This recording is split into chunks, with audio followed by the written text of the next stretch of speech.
मुंह से ॾिठा मां जनी ॾिठो पिरीअ खे करे न सघां का उन्हनि संधी ॻाल्हिड़ी।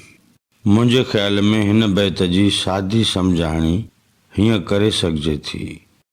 मुंह से ॾिठा मां जनी ॾिठो पिरीअ खे, ओ अम्मा मूं उन्हनि माण्हुनि खे ॾिठो आहे जन पिरीअ खे ॾिठो आहे।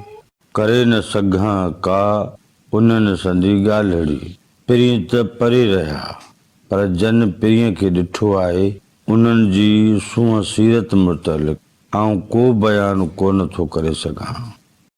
हिन बैत सां लतीफ़ साईं जो हिकु वाक़ियो वाॻियल आहे।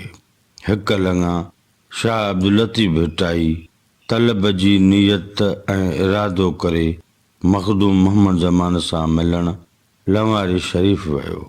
जॾहिं शाह अब्दुल लतीफ़ भिटाई ऐं मखदूम मोहम्मद ज़मान जी पाण में ॻाल्हि ॿोल थी, जॾहिं ॿिन्ही सगुरनि हिक ॿिए सां गुझ ॻाल्हाया ऐं ॿुधाया, तॾहिं साईं मोहम्मद ज़मान लंवारी शरीफ़ वारे फरमायो त असांजे सिलसिले में राग सुरूद समाअ जी मन आहे।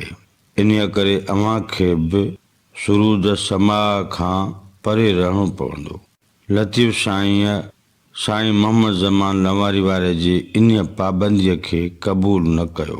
अदब क़ाइमु रखंदे दिल बर्दाश्त वठी वापसि मोटी पंहिंजे माॻ ते आयो।